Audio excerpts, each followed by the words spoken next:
Kita akan bahas insya Allah tentang dampak-dampak buruk maksiat di poin B di halaman 127 dari buku ini. Kata Ibnu Qayyim rahimahullah, maksiat memiliki berbagai dampak yang buruk, tercelah, serta membahayakan hati dan badan. Jadi penyakit-penyakit, gangguan fisik ya, gangguan kejiwaan di dunia ini maupun di akhirat.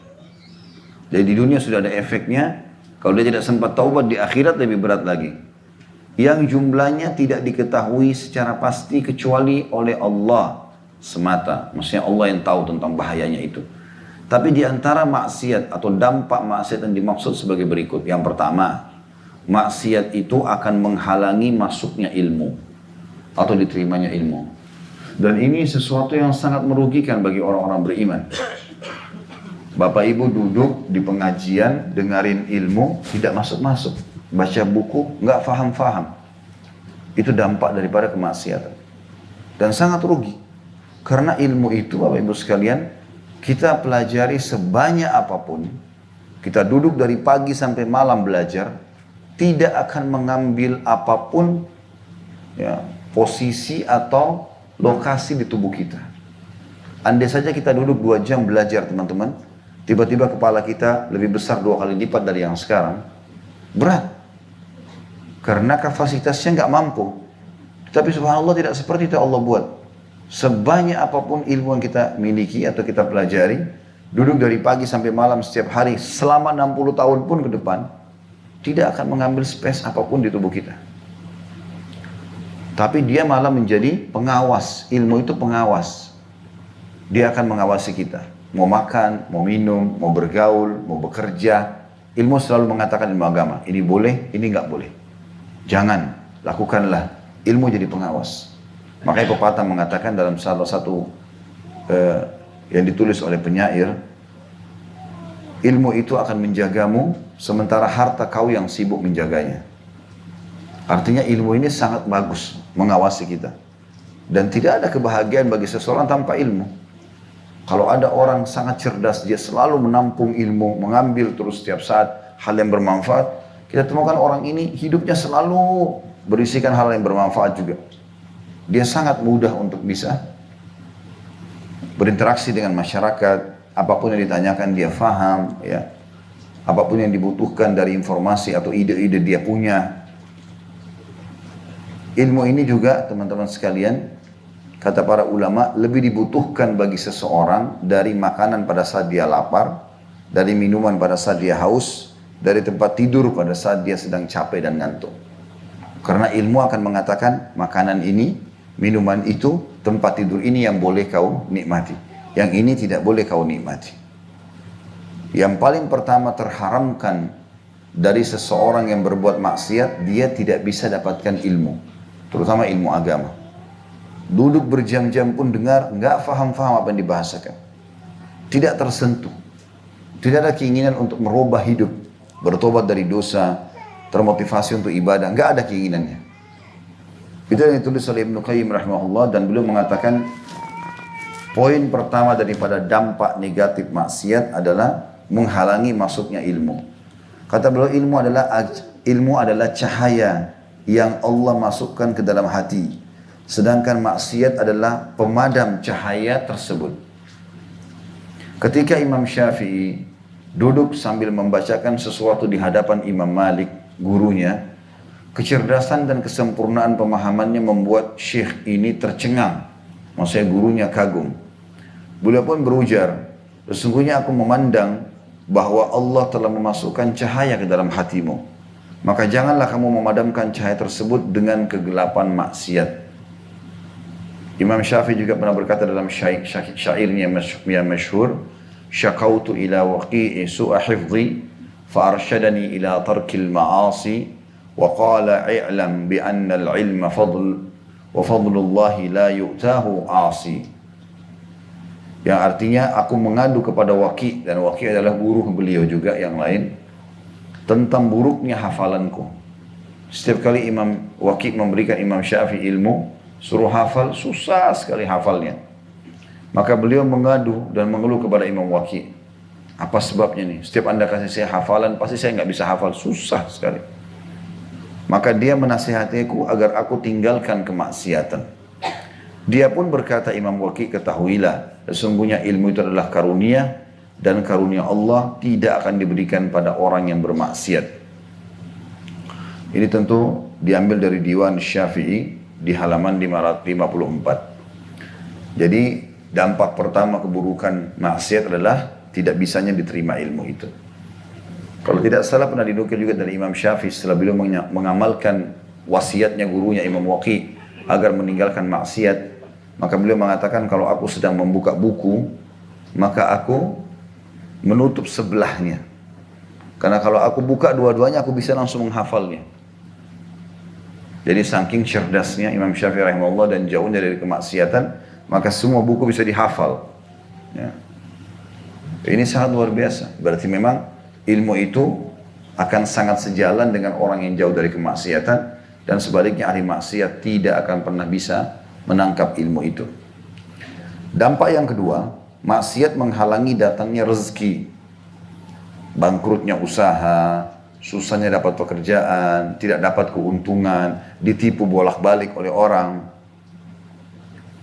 Disebutkan dalam Al-Musnad, maksudnya Musnad Imam Ahmad, sungguh seorang hamba akan terhalang dari rezeki karena dosa yang diperbuatnya. Dikatakan sini, hadis ini sudah disebutkan sebelumnya, maksudnya pernah dibahas sebelumnya. Sebagaimana takwa kepada Allah akan mendatangkan rezeki, maka meninggalkan takwa, maksudnya kepatuhan kepada Allah, akan menyebabkan kefakiran. Tidak ada yang dapat mendatangkan rezeki kecuali dengan meninggalkan maksiat. Kalau masih ingat teman-teman sekalian, nanti di halaman ini 127, coba yang pegang buku lihat halaman 126 di sebelahnya. Kita ingatkan kembali statement beberapa salafus saleh ya, di mana beliau mengatakan, saya bacakan dari atas ya. Kita kembali sedikit di halaman 126, lihat paragraf pertama. Imam Ahmad menyebutkan dari Abu Darda radhiyallahu anhu, dia berkata, sembahlah Allah seolah-olah kalian melihatnya, dan anggaplah diri kalian telah mati. Ketahuilah, sedikit harta yang mencukupi kalian adalah lebih baik daripada banyak harta yang menjadikan kalian melampaui batas. Ingatlah, kebaikan tidak akan usang dan dosa tidak akan dilupakan. Ini wasiat, kalimat hikmah yang harusnya setiap muslim memahaminya. Ini wasiat dari seorang sahabat yang mulia, Abu Darda radhiyallahu anhu, yang beliau maksudkan adalah, kalau kau ibadah, maksimalkan seakan-akan Allah ada di hadapanmu ya. Ini tingkat ihsan. Dan anggap diri kalian telah mati, maksudnya anggap ini adalah ibadah terakhir. Nabi Muhammad SAW dalam setiap keadaan, kalau mau sholat ya, dalam setiap kesempatan mau sholat, beliau sering mengucapkan kalimat kepada para sahabatnya, sallu salatal muwadda'ah. Sholatlah kalian dan anggap ini adalah sholat terakhir kalian, sholat perpisahan kalian. Anggap setelah salam kita akan mati. Anggap teman-teman sekalian, dokter telah memvonis kita akan meninggal dunia, dan kesempatan kita tinggal 2 rakaat yang kita sholat. Kira-kira bagaimana khusyuknya? Karena kita tahu kita akan meninggal dunia. Sayangnya teman-teman, kita lebih percaya kepada dokter daripada wahyu. Kalau dokter memvonis kita, maaf Bapak Ibu sekalian, umur Anda tinggal 3 hari. Saya yakin siapapun yang datang kepada orang seperti ini, itu tetanggamu bicarain tentang kamu, ya sudahlah. Ada si fulan ambil hakmu, ya sudahlah. Dia tahu 3 hari lagi dia mau mati. Vonis dari dokter, gitu kan? Nggak mau lagi ribut, nggak mau bertengkar, nggak mau segala macam. Mau duduk di atas sejadah, mau ibadah. Sebenarnya teman-teman, kita tidak harus tunggu vonisnya dokter. Ini pasti terjadi tanpa sakit pun. Sunnatullah, peraturan dari Allah, pasti orang meninggal. Bapak Ibu kalau lewat kuburan, mampir sejenak. 1 menit, 2 menit, nggak usah lama. Lihat batu nisan dan tanah itu. Demi Allah Bapak Ibu sekalian, orang di dalam batu nisan itu, di bawahnya, itu orang seperti kita dulu. Sama. Punya angan-angan, punya 2 mata, namanya juga manusia. Mungkin mereka lebih tampan bagi laki-lakinya, mungkin mereka lebih cantik, mungkin mereka lebih kaya, mungkin lebih segala-galanya dari kita. Tapi mereka sudah masuk ke tanah dan kita tinggal nunggu itu. Setiap orang di antara kita harus sadar dan wajib sadar, bukan pilihan. Kalau setiap hari seperti ini dibuka hari baru, ini berarti dia makin dekat dengan liang lahatnya. Gak ada kebohongan dengan masalah itu. Fakta. Terlalu banyak data-data berhubungan dengan masalah dan terlalu banyak ya informasi baik wahyu, Al-Quran dan Sunnah juga fakta lapangan. Sekuat apapun Bapak Ibu berolahraga sehingga badannya kekar, binaragawan, sehebat apapun kita jaga makanan sehat, ya, udara sehat, tiba ajalnya mati. Berapa banyak orang yang hidup di wilayah steril, ya, komplek yang kaya, yang bagus, yang mewah, dia orang kaya raya, mati juga. Bahkan lebih cepat mati daripada ada orang yang hidup tiap hari kerjanya bersihin sampah. Secara sebab manusiawi kita bilang, oh ini penyebabnya ini. Supaya ada ceritanya manusia.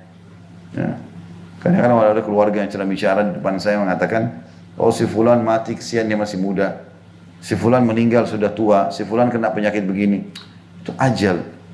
Ini bahan cerita kita saja. Oh si fulan mati kena tumor. Si fulan mati tabrakan. Si fulan mati karena sudah tua. Oh si fulan kasihannya mati masih muda. Cerita. Sebenarnya hakikatnya itu adalah ajalnya sudah datang. Ada seseorang kemarin yang bergabung sama kami di kantor, meninggal anaknya. Seperti istri saya bilang sama saya, kesian ya. Maksudnya meninggal anaknya masih belum besar ya. Baru 5 bulan, 6 bulan sudah meninggal dunia. Maka saya bilang, ajal. Dia sempat bilang istri saya, ada sebagian dokter bilang, mesti memang kalau seperti itu, sempat pecah ketuban, mestinya langsung saja dikeluarkan. Mungkin masih bisa hidup. Saya bilang nggak bisa hidup. Kalau sudah ajalnya, mau dikeluarkan, mau tidak dikeluarkan, pada detik itu, saat itu, mati. Kalau subhanallah, belum ajal datang, biar air ketubannya habis, hidup. Banyak orang begitu. Ada anak orang yang dilahirkan prematur, hidup. Ada orang yang lahir normal, mati. Kan gitu.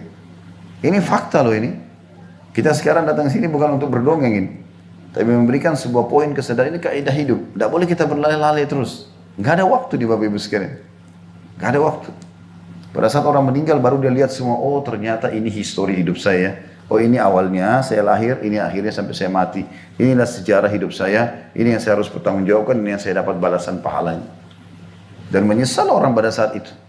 Semua orang yang berada di sekitar kita, teman-teman, maksimal mengantar kita ke liang lahat. Maksimal. Gak ada lagi.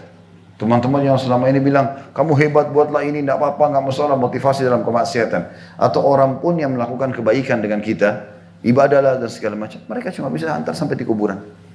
Itu pun mereka gak bakal lama-lama. 5-10 menit, setengah jam sudah pulang. Hari ini kita meninggal, hari ini kita sudah pindah langsung ke alam kuburan. Tidak ada orang yang menahan kita. Kalau ada orang yang menahan jenazahnya keluarganya, dalam Islam dilarang, haram, tidak boleh. Kata Nabi SAW, ikramu mayyit dafnuhu.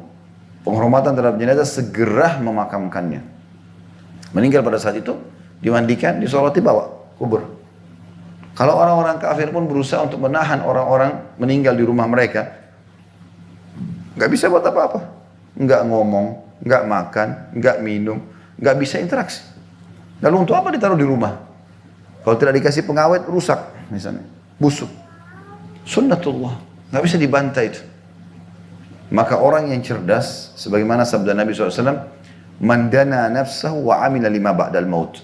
Orang yang memaksakan diri dan mengatur pola hidupnya dalam ibadah dan punya persiapan apa yang dihadapi setelah kematian nanti. Itu yang orang cerdas.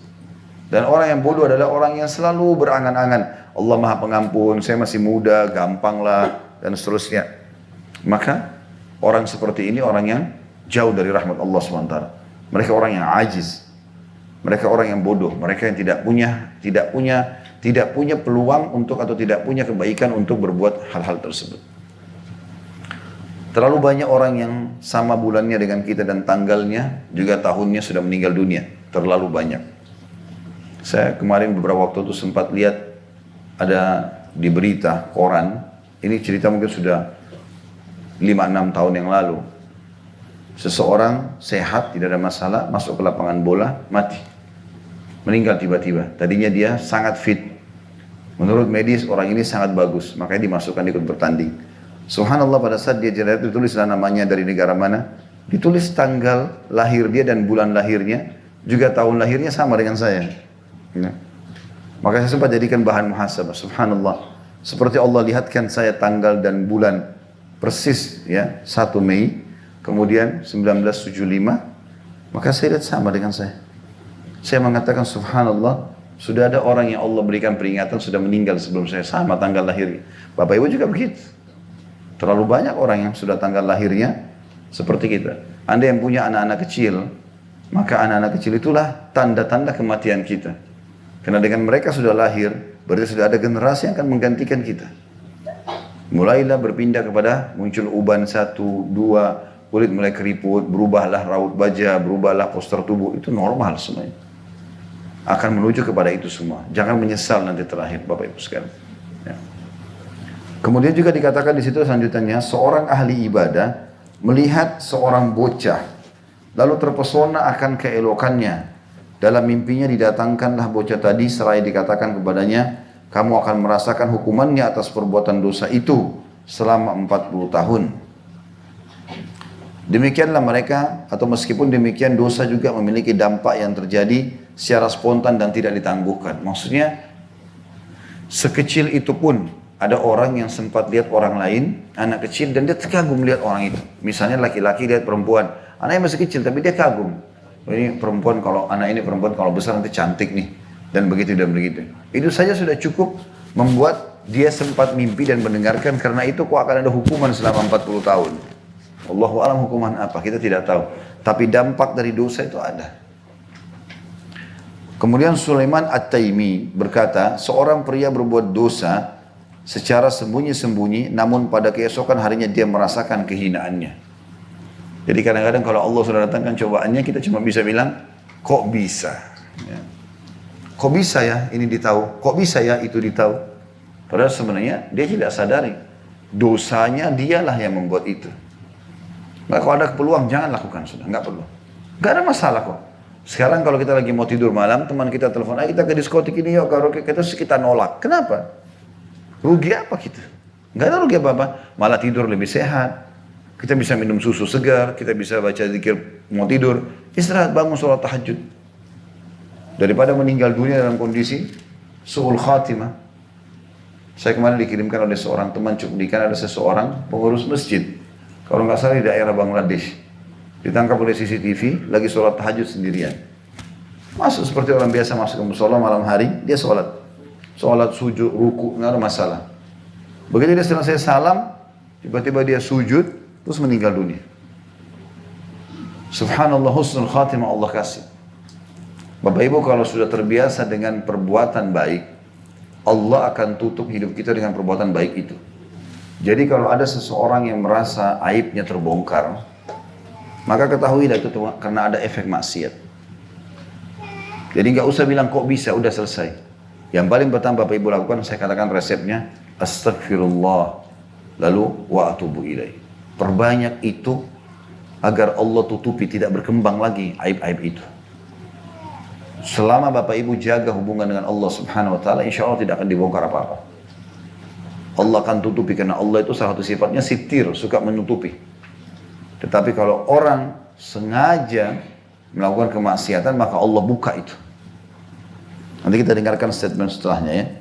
Yahya bin Mu'adz Ar-Razi juga berkata, aku heran dengan orang berakal yang memohon dalam doanya, ya Allah janganlah engkau menggembirakan musuh-musuh yang senang melihatku terpuruk, tapi kemudian dia sendiri menggembirakan setiap musuhnya. Ada yang bertanya, bagaimana hal itu bisa terjadi? Yahya pun menjawab, orang itu bermaksiat kepada Allah dan menggembirakan semua musuh pada hari kiamat. Ada orang, dia punya musuh misalnya, lalu dia mengatakan, ya Allah selamatkan aku dari keburukan orang-orang ini. Berdoa sama Allah, tapi dia bermaksiat kepada Allah.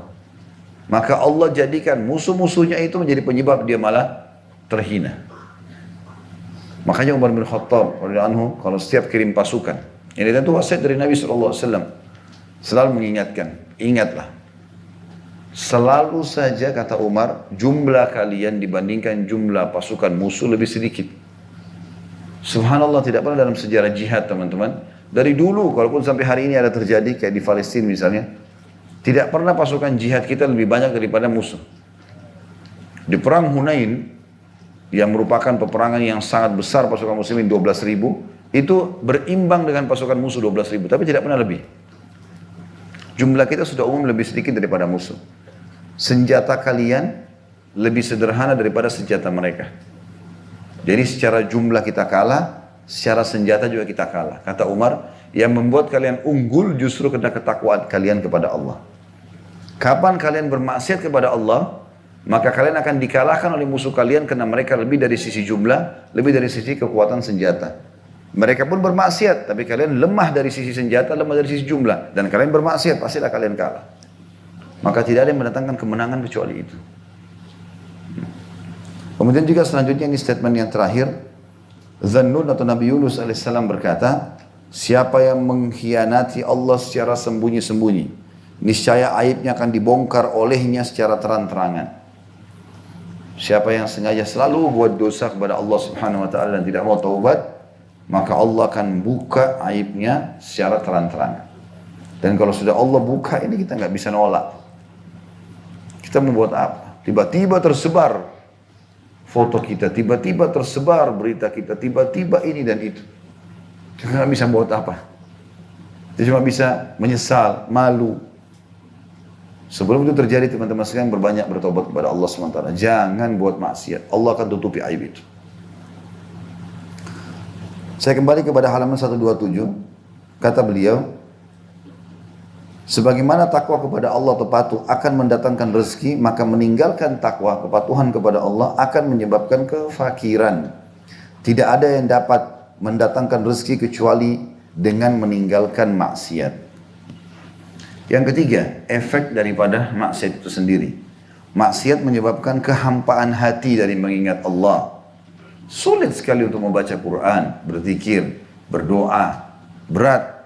Kehampaan hati yang dirasakan oleh pelaku maksiat antara dirinya dengan Allah, antara dirinya dan Allah, sama sekali tidak dapat dibanding dengan kelezatan apapun.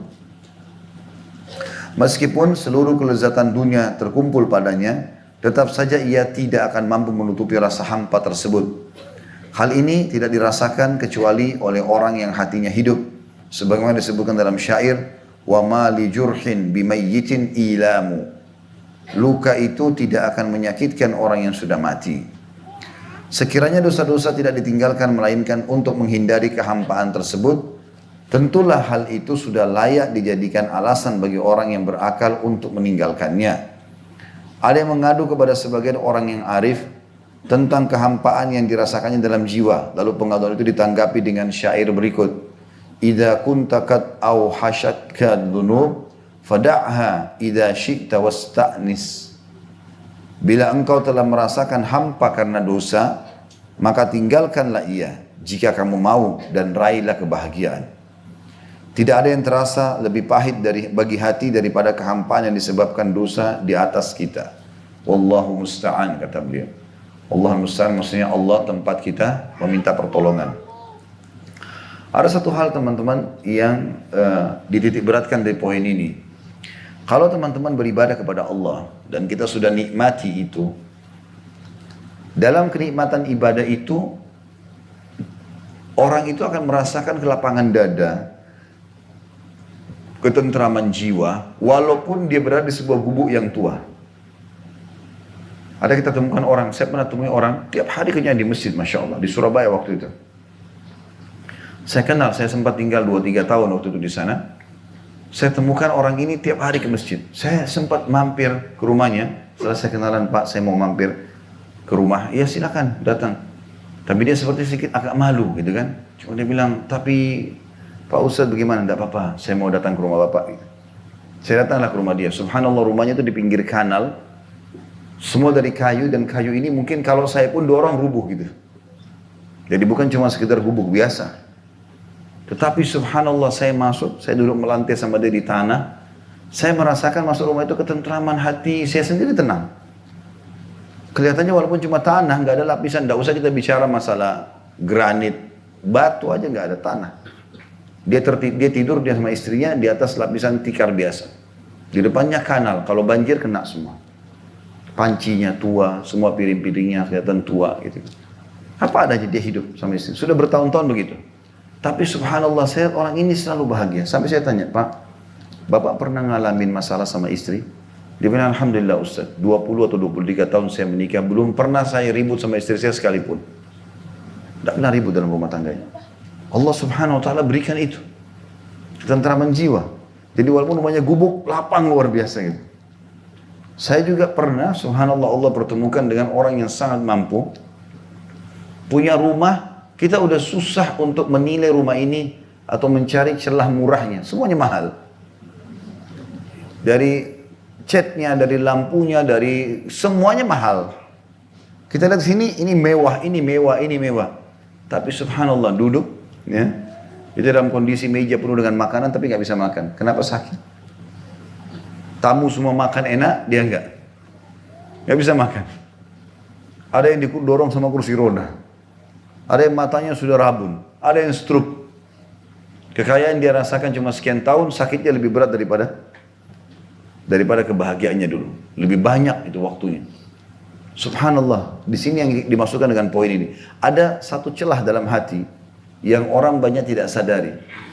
Ibadah kepada Allah SWT mendatangkan ketentraman hati itu. Dan orang pasti punya kehampaan dalam hatinya kalau dia tidak melakukan itu. Maksudnya, semua orang ya. Ada pernah orang yang, saya pas naik pesawat waktu itu. Kemudian ada yang sempat mengatakan kepada saya, datang seorang petugas pesawat, mengatakan seorang bapak, ada yang saya mau tanyakan Ustaz. Baik, silakan. Baru beberapa hari yang lalu, waktu saya berangkat itu hari, kemudian dia mulai bertanya masalah hukum agama, masalah rumah tangga, masalah segala macam, saya jawab. Terus tiba-tiba dia bilang sama saya, Ustaz, ada teman saya juga di belakang ingin ketemu sama Ustaz. Tapi saya bilang, saya nggak tahu Ustaz bisa atau tidak, karena waktunya sudah mau landing pada saat itu. Terus dia bilang, tapi saya heran Ustaz, begitu dia lihat Ustaz, dia langsung nangis di belakang, belum bicara apa-apa, dan dia bilang, tolong sampaikan kepada Ustaz saja. Kenapa ya? Walaupun uang saya melimpah, ada pekerjaan, secara fisik nggak ada kekurangan, tapi ada kehampaan hati rasanya. Ada sesuatu yang hilang ini. Tidak tahu apa itu. Paling tidak dia bilang, saya merasa sangat jauh dari Allah. Maka ini mirip dengan apa yang dikatakan di poin ketiga. Sebenarnya secara fitrah, hati kita ini cenderung kepada Allah Subhanahu wa ta'ala. Cuma banyak orang yang tidak mengetahui kalau itu yang sedang dibutuhkan oleh hatinya. Oleh karena itu sekali lagi kalau kita kembali kepada ibadah, pasti kita akan rasakan ketentraman teman-teman. Kalau ini ambil dari saya, kalau teman-teman terus saja beribadah nih, ibadah ke ibadah, seminggu, sebulan, setahun, berjalan terus, sambil kita tutup maksiat. Percaya teman-teman sekalian, nanti ada saatnya, tiba di mana kita kalau sujud nggak mau angkat kepala rasanya dari sujud. Nyaman rasanya bicara sama Allah itu. Kita kalau berdoa nggak mau berhentikan doa kita. Kita kalau lagi berzikir rasanya nyaman, hati kayak tenang. Kita kalau sudah membaca Quran nggak mau berhenti, mau baca terus baca ayatnya. Sayang rasanya kalau ada yang panggil pun nanti sebentar, tanggung nih. Ada perasaan itu. Makin terus kita dekatkan sama Allah, makin banyak datang perasaan seperti itu. Sampai pada tingkat nanti kita lihat sesuatu fenomena biasa saja, sudah nangis. Misalnya kita lihat orang mati, ya Allah gimana ya kalau saya mati begitu. Atau orang ibadah, ya Allah kenapa saya nggak bisa buat ya. Terus begitu tuh, ada perasaan-perasaan itu muncul. Dan ini tidak bisa, ini terharamkan bagi orang yang melakukan kemaksiatan. Tidak bisa dirasakan. Dia malah heran, kok orang ini bisa nangis ya. Ada orang subhanallah, biar orang gempah di depan matanya, biar terjadi longsor, biar terjadi banjir, petir, bagi dia biasa, cuma takut sebentar sudah kembali kepada kemaksiatan. Depan matanya Allah lihat orang-orang keluarganya, rumahnya hancur kena tsunami, hancur kena longsor. Di Indonesia kan banyak terjadi. Dia sempat selamat masuk ke kemah-kemah, ya, sementara. Bukannya dijadikan pelajaran, oh alhamdulillah ya saya kemarin selamat. Teman saya tuh kemarin kena tanah, tenggelam, longsor, mati. Dia bukan jadikan pelajaran, oh bagaimana kalau saya begitu ya. Sekarang alhamdulillah Allah masih kasih saya umur, maksudnya saya ibadah. Enggak. Kembali lagi kepada kemaksiatannya. Enggak sholat di kemah itu. Enggak ibadah kepada Allah SWT. Kembali kepada kelalaiannya. Jadi tidak terkena dengan fenomena itu. Ini kenapa? Karena hatinya sudah kusam sekali. Kalau orang hatinya sudah bercahaya dengan iman, ya, sering beramal soleh, maka fenomena sedikit saja terjadi, udah cukup membuat dia tersentuh. Ada subhanallah pernah jemaah umrah saya, lagi tawaf gitu. Sementara tawaf. Kemudian kami jalan, tawaf pertama, tawaf kedua, tawaf ketiga, tiba-tiba bapak itu sebelah saya nangis-nangis gitu. Saya tanya, kenapa Pak nangis? Gak tahu Ustaz, kayak pengen aja nangis. Melihat Ka'bah ini kayak terharu gitu. Kayak rasanya Allah memanggil saya datang ke sini secara khusus gitu. Ini tidak muncul teman-teman sekalian kalau selama hati orang masih kotor. Ini justru karena hatinya bersih, muncul seperti itu. Ini yang dimasukkan dengan poin ketiga. Jadi sebenarnya kita punya dalam jiwa keinginan untuk dekat dengan Allah Subhanahu wa taala. Tetapi itu akan hilang karena kemaksiatan yang dikerjakan oleh seseorang. Wa na'udzubillah. Yang keempat, maksiat membuat pelakunya asing di antara orang baik. Mereka terasing dari orang lain. Pasti dialami. Merasa terasing dari orang lain. Pasti dialami pelaku maksiat. Terutama terhadap orang-orang baik di antara mereka. Jika keterasingan itu menguat, dia pun makin jauh dari mereka. Akibatnya orang itu tidak dapat memperoleh berkah dengan manfaat atau mengambil manfaat dari orang-orang soleh tersebut. Pelaku maksiat ini pun semakin dekat dengan hizbus syaitan atau golongan syaitan. Sesuai dengan kadar jauhnya dari hizbur rahman atau golongan Allah. Rasa terasing ini akan bertambah kuat, bahkan semakin merajalela. Sampai-sampai mempengaruhi hubungannya dengan istri, anak, kerabat, bahkan terhadap jiwanya. Hingga kamu melihatnya merasa asing meskipun terhadap diri sendiri. Sebagian salaf berkata, aku pernah bermaksiat kepada Allah, lalu kurasakan bahwa kemaksiatan itu mempengaruhi tingkah laku istri dan hewan tungganganku. Jadi teman-teman sekalian, di muka bumi ini cuma ada dua golongan, orang baik, orang jahat. Kalau orang di tengah-tengah ini berarti dia cenderung kepada orang jahat, karena dia masih buka pintu kejahatan. Kita akan merasa tentram dengan orang baik, karena orang baik itu atau orang yang saleh selalu saja isinya adalah kebaikan-kebaikan. Dia suruh kita pada kebaikan, mengingatkan sholat, menyuruh sedekah, menyuruh baca Quran, melarang kita dari kemaksiatan. Tapi kapan orang membuat kemaksiatan, maka akan muncul dalam jiwanya perasaan tidak ingin mendekat dengan orang-orang saleh. Syaitan akan besar-besarkan itu. Kau sudah kotor, kau tidak layak berteman sama mereka, gitu kan. Dan subhanallah, orang yang buat dosa ini teman-teman sekalian, dia miliki rasa takut yang ekstra dalam dirinya sendiri. Contoh misal, orang nonton sesuatu yang haram di HP-nya. HP ini ukurannya kan kecil, dia bisa sembunyikan. Tetapi kalau dia lagi nonton sesuatu yang tidak benar, ada orang lewat, walaupun orang itu cuma lewat, gak lihat dia, tapi dia ketakutan sendiri. Seakan-akan nanti dilihat orang. Tiba-tiba buru-buru ditutup. Karena dia sendirian, gak ada orang. Ini dimaksud juga dengan poin nomor 4. Dia akan merasa ketakutan sendiri dan juga dia akan jauh dari orang-orang baik. Karena kalau sama orang-orang baik, dia akan selalu dinasihati, diluruskan, gitu kan. Padahal Abu Darda berkata radhiyallahu anhu, kalau bukan karena 3 hal, aku tidak berharap hidup di dunia ini sesaat pun. Yaitu menahan hausnya atau menikmati dahaga atau haus pada saat lagi puasa. Menahan kantuk pada saat malam lagi tidur dengan tahajud dan juga duduk dengan orang-orang saleh. Bermajlis sama mereka itu sesuai dengan hadis Nabi SAW, perumpamaan majlis yang baik, orang-orang saleh dan salehah seperti penjual minyak wangi. Kalau kau lewat saja, maka kau akan cium bau wanginya. Kalau kau mampir, bisa saja kau dikasih hadiah atau kau akan membelinya. Dan perumpamaan majelis yang buruk seperti peniup arang, ya. Arang biasanya kalau dibakar kita kipas, ya. Kalau di negara Arab itu pakai kipasnya itu seperti tiupan, ada corong kecil terus ditekan dengan 2 tangan. Itu meniup arang. Kalau kau lewat majelis buruk seperti lewat di peniup arang itu. Kapan kau lewat minimal kau akan cium bau busuknya. Ada bau tidak enak, kata Nabi SAW. Kalau kau mampir, bajumu bisa terbakar dengan serpian apinya. Nabi SAW sudah kasih perumpamaan itu. Dan orang-orang soleh ini teman-teman, kalau kita bermajlis dengan mereka, sering berteman sama mereka, interaksi sama mereka, pertama kita akan malu berbuat maksiat kalau jalan sama mereka. Mereka kayak jadi tameng sendiri buat kita. Jadi, mirip dengan kita menggunakan busana muslim. Itu membuat jadi tameng sendiri. Kita jadi malu buat maksiat dengan kopiah, dengan jilbab gitu kan. Sebagaimana juga kalau jalan dengan orang-orang soleh ini. Dan jauh dari mereka justru jadi masalah. Dan kapan kita jauh kayak kita lost control. Ya. Kita berada di komunitas juga yang soleh, di negara Islam. Jauh dengan kalau kita berada di negara kafir misalnya. Yang lebih terbuka untuk berbuat pelanggaran-pelanggaran agama. Yang kelima, maksiat membuat semua urusan dipersulit.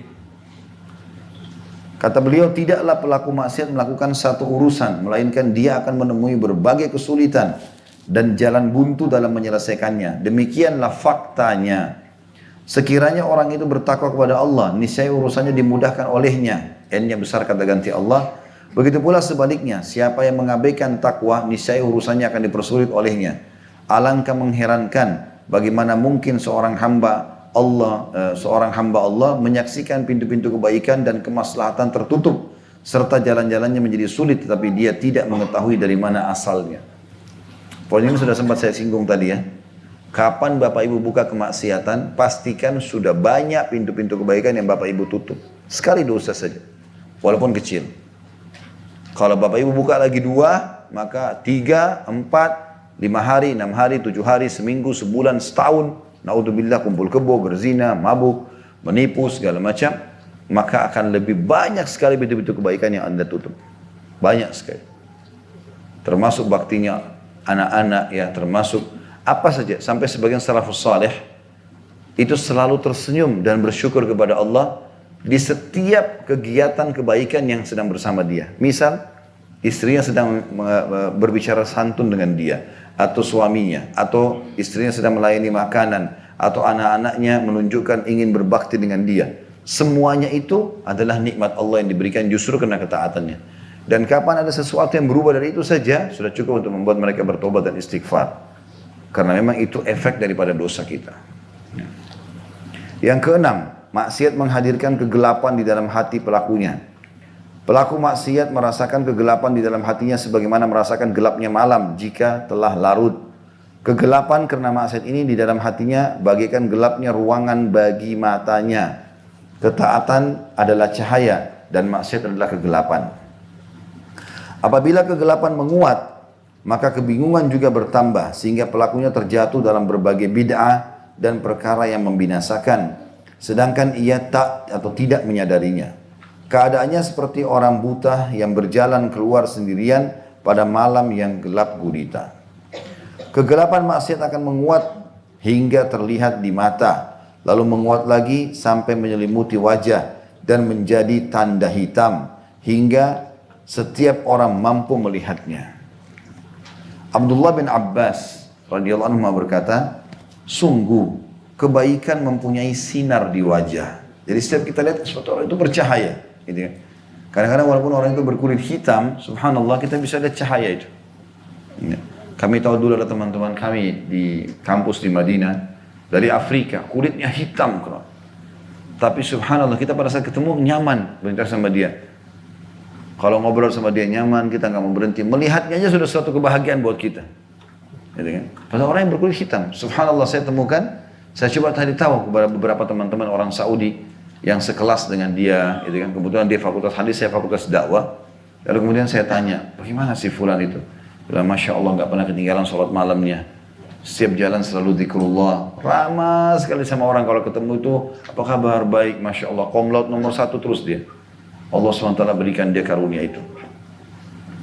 Abdullah bin Abbas, sahabat Nabi yang mulia radhiyallahu anhu berkata, sungguh kebaikan mempunyai sinar di wajah, cahaya di hati, kelapangan dalam rezeki, kekuatan pada tubuh, serta cinta di hati para makhluk.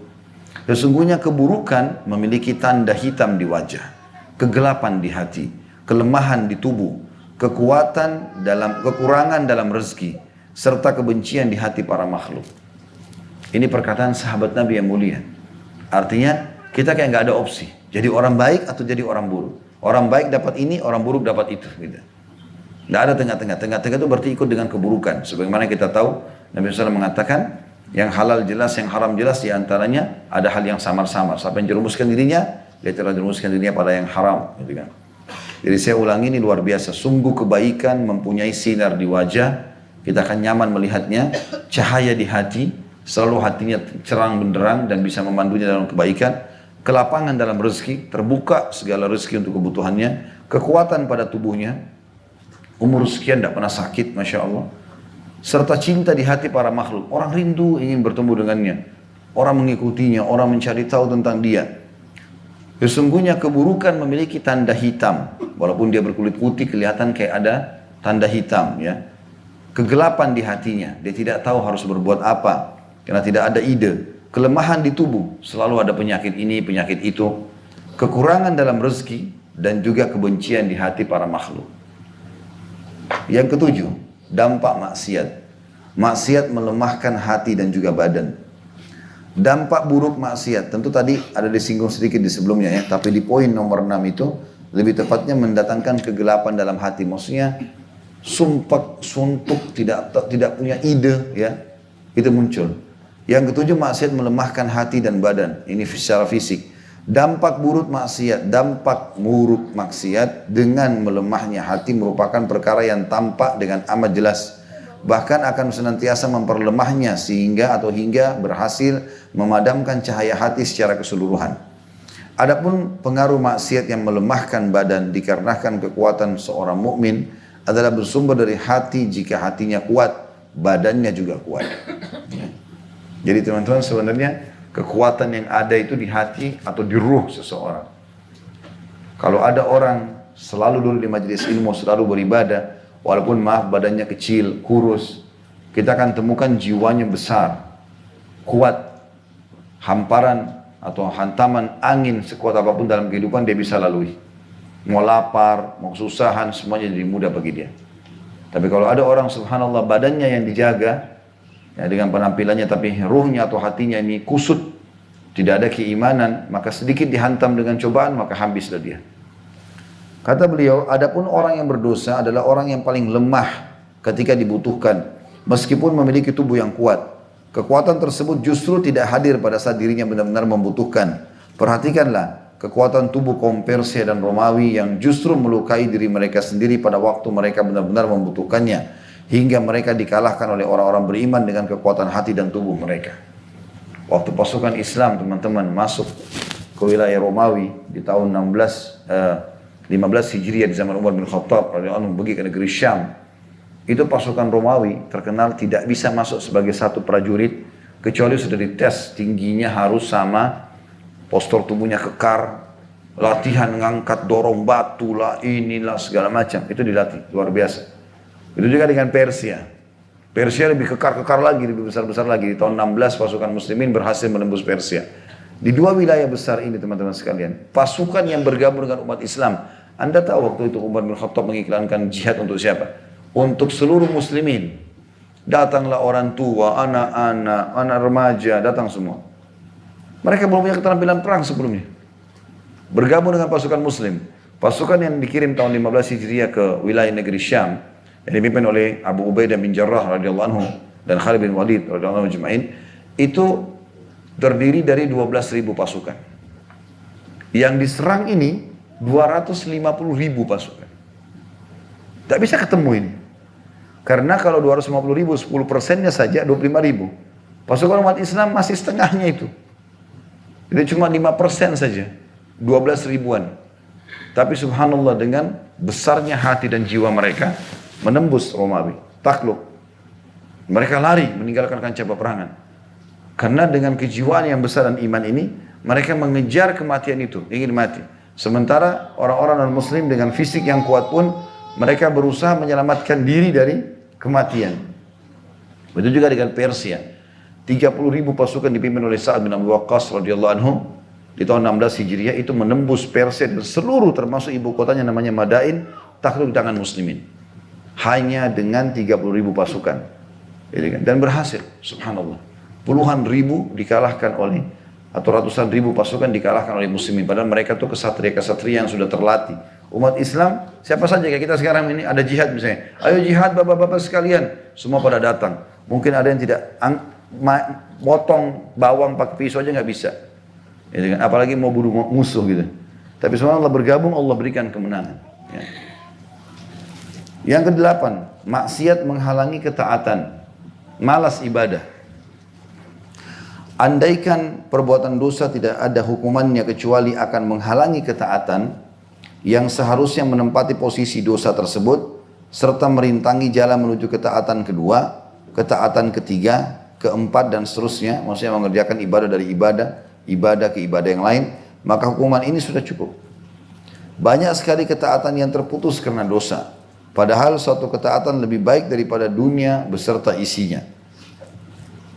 Hal ini bagaikan seseorang yang memakan satu hidangan yang menyebabkannya sakit berkepanjangan sehingga dia tidak bisa lagi menikmati berbagai hidangan yang lebih enak daripada hidangan yang tadi.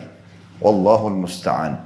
Maksudnya Allah tempat kita sebaik-baik untuk meminta pertolongan. Yang kesembilan, kemaksiatan memperpendek umur dan menghilangkan keberkahannya. Jadi tadi kalau poin 8 sudah jelas ya, kita jadi malas ibadah. Kalau Bapak Ibu sudah mau sholat duha malas, mau puasa Senin Kamis malas, mau ini malas, mau itu malas, astagfirullah wa atubu ilaih. Bukan sekali, ulangi terus sampai hati kita terbuka mau mengerjakan. Karena salah satu dampaknya yang ke-8 adalah maksiat menghalangi ketaatan. Kita jadi malas untuk ibadah. Yang ke-9, kemaksiatan memperpendek umur, maksudnya adalah memperpendek keberkahan atau menghilangkan keberkahannya. Jika kebaikan memperpanjang umur, maka kedurhakaan mengurangi umur. Ulama berbeda pendapat dalam hal ini.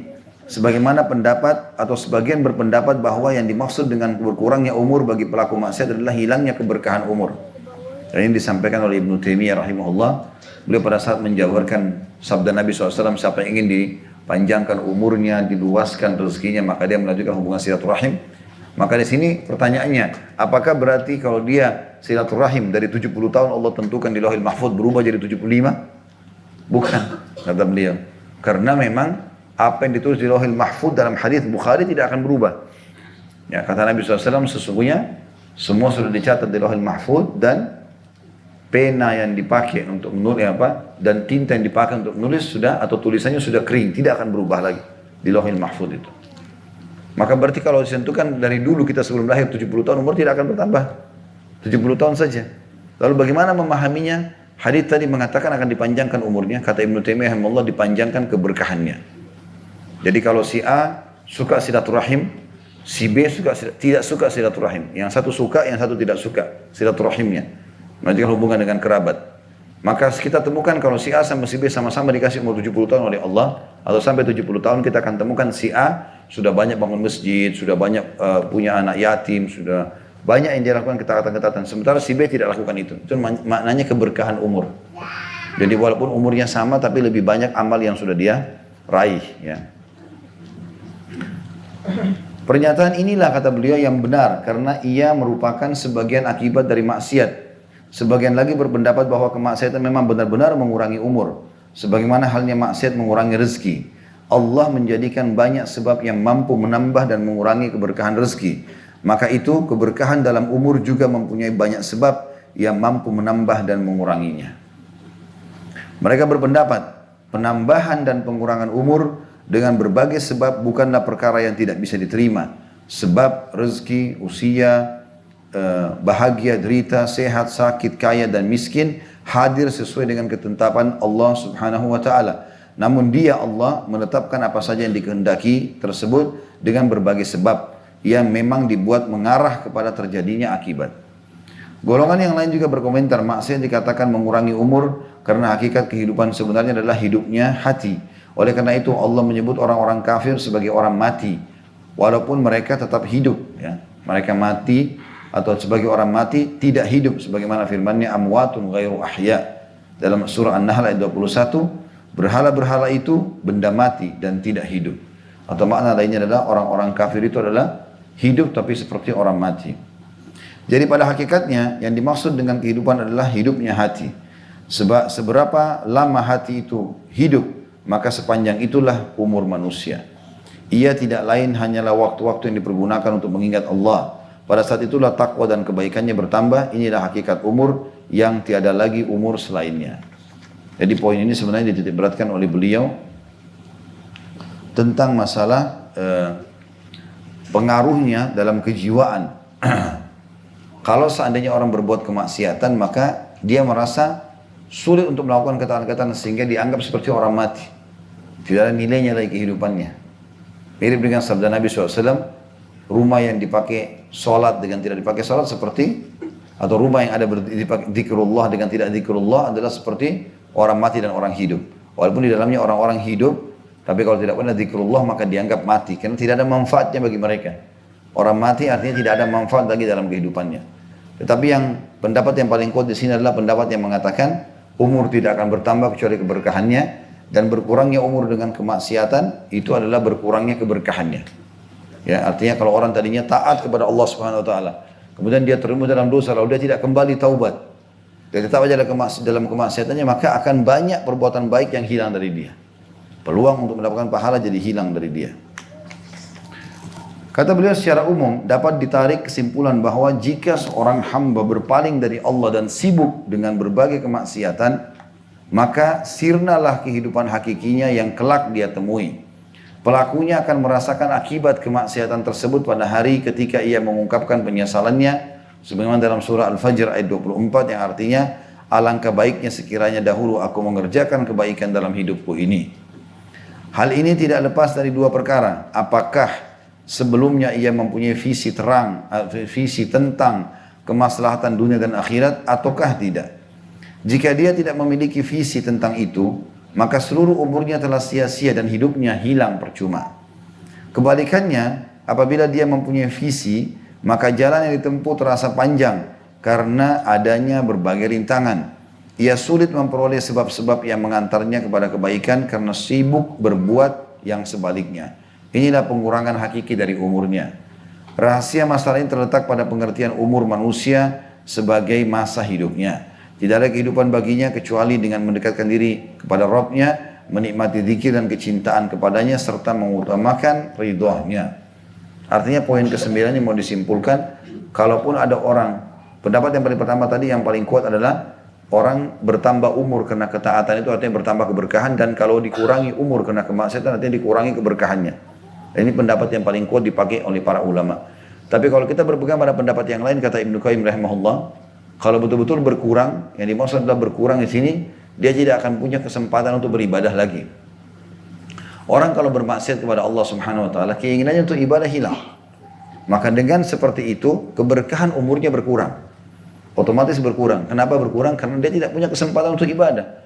Jadi di muka bumi ini kalau ada orang hidup, dia masih kita lihat jalan tapi tidak berbuat ketaatan, dianggap mati dalam syariat kita. Dianggap orang mati.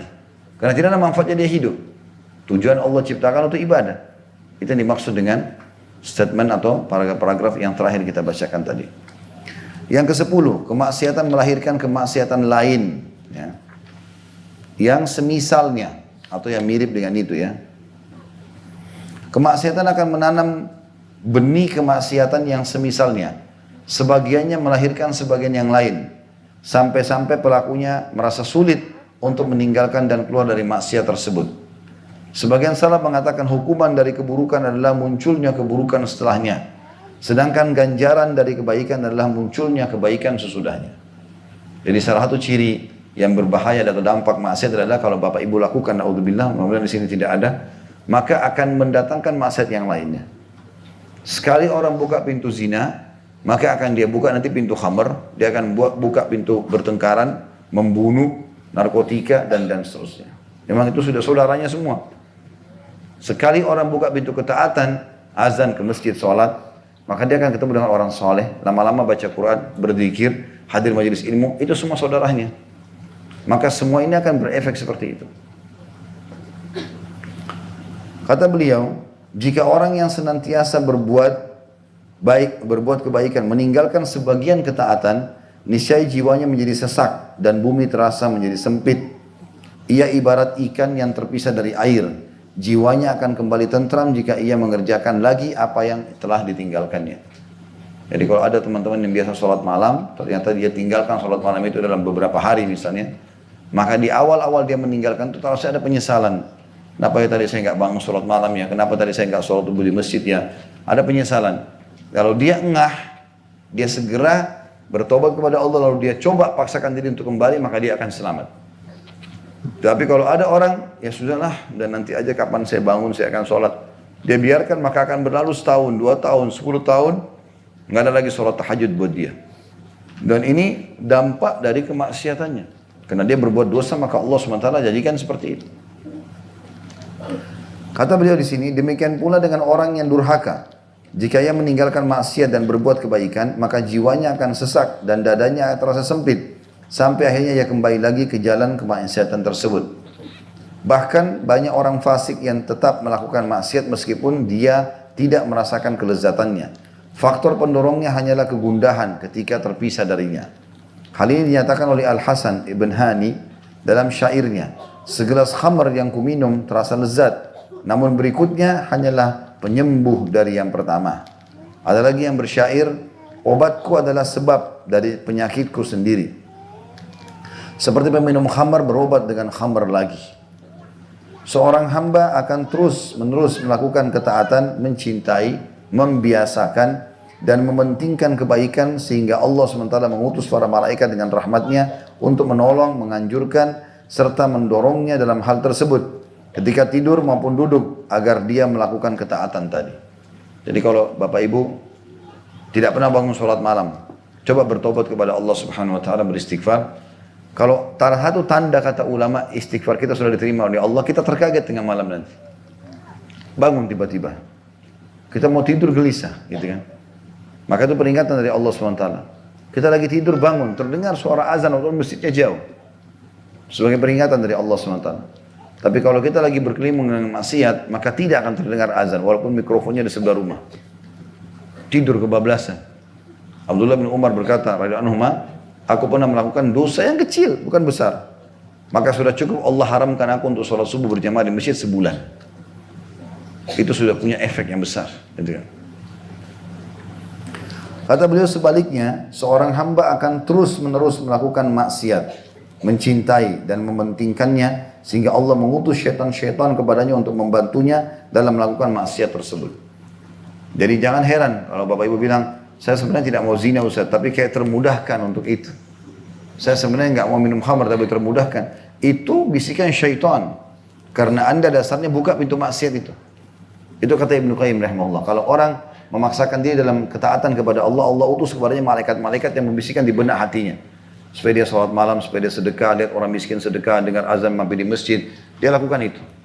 Karena dia sudah berusaha dari ketaatan kepada ketaatan. Tapi kalau kapan dia lakukan kemaksiatan, karena dia terus lakukan itu, Allah akan datangkan syaitan yang memudahkan urusannya.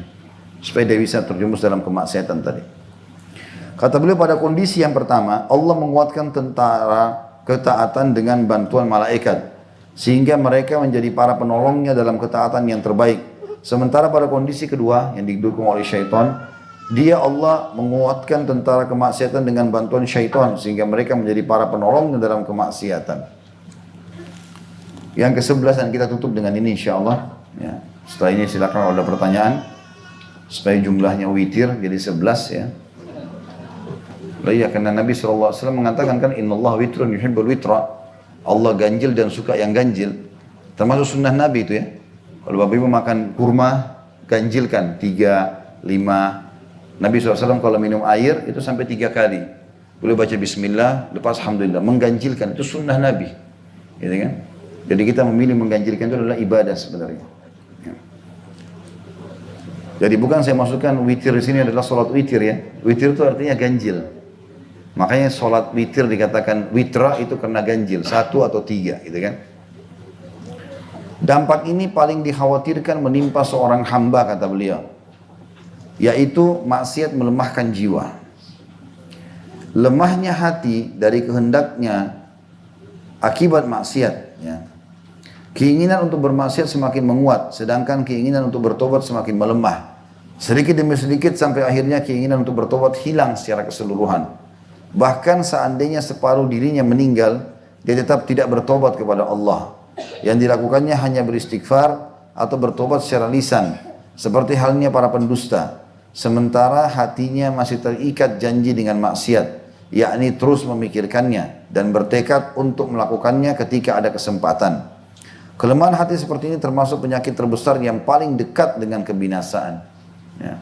Ini kata para ulama, poin ini adalah termasuk poin yang sangat penting tentang masalah melemahnya hati. Jadi di hati kita itu kayak bersaing antara ketaatan dengan kemaksiatan. Kapan kita lebih dahulukan ketaatan, maka maksiat akan tertutup. Bahkan ada orang yang sudah keluar dari hatinya kemaksiatan. sampai pada tingkat dia akan merasa jijik dengan dosa itu. Orang kalau berzina, orang kalau khamr, orang kalau apa, dia jijik melihat itu. Karena hatinya sudah bersih semuanya, sudah isi semuanya dengan ketaatan. Ada orang sebaliknya, ya, dia selalu berbuat dosa, ibadahnya ada tapi dosanya lebih banyak, sehingga sampai hatinya bersih daripada ketaatan itu. Maka pada saat itu hatinya akan kelam dan dia akan menikmati dosa tersebut, ya, dan sulit sekali untuk taubat. Ada orang subhanallah sampai mau meninggal pun itu susah untuk bertobat. Dia tidak anggap penting. Ubaidillah bin Abi Salul, salah satu kepala munafikin. Bayangkan teman-teman sekalian, kita bayangkan saya begini. Kalau kita lagi sakit parah, ya, lagi mau meninggal, orang sudah banyak mengatakan, apalagi faktor umur sudah tua. Lalu datang seorang ustadz, kiai, seorang dai yang baik datang ke rumah kita, ingin menasihati kita, ingin memandu kita untuk bertobat kepada Allah SWT, ingin membantu kita untuk mengucapkan 2 kalimat syahadat misalnya. Saya yakin kalau masih ada sedikit keimanan dalam hati kita, kita akan gembira dengan itu. Datangnya orang soleh ini membantu kita. Tapi subhanallah, kapan memang selama hidup kita tidak punya keimanan, ya, selalu bermaksiat kepada Allah seperti Ubaidillah bin Abi Salul ini, kepala munafikin. Tidak usah kita bicara dai kecil teman-teman. Nabi Muhammad SAW datang ke rumahnya, bertatapan wajah, nasihatin dia. Begitu dinasihatin, apa jawaban dia? Sudahlah Muhammad, bukan saatnya kita bicara itu. Mana sekutuku Yahudiin dan Yahudi itu. Enggak tersentuh, Nabi pun datang enggak tersentuh, apalagi orang biasa. Ini semua yang dimaksudkan dengan poin nomor 11. Maksiat itu melemahkan hati. Sudah sampai pada tingkat tidak ada lagi ketaatan dalam hatinya, semuanya kemaksiatan. Dia cuma mengandalkan, hai Muhammad, saya cuma minta, karena dia lebih tua dari Nabi SAW, dia panggil Nabi Muhammad, hai Muhammad, saya cuma minta tolong, kalau saya 2 hal, kalau saya meninggal, dia tahu dia sudah tua mau meninggal, lagi lemah, di atas ranjang kematiannya. Maka saya minta bajumu ini jadikan sebagai kain kafan. Dan sholatilah jenazahku. Dia berpikir itu akan bermanfaat buat dia. Ternyata Nabi SAW keluar, baru tiba di masjid, datang anaknya, Ubaidillah, namanya Abdullah. Ini orang soleh, ini anaknya dia. Ayahnya orang munafik, ya. Datang kepada Nabi SAW mengatakan, ya Rasulullah, ayahku sudah meninggal. Dan wasiatnya minta baju anda dan juga anda sholatnya. Nabi SAW mengatakan, baiklah.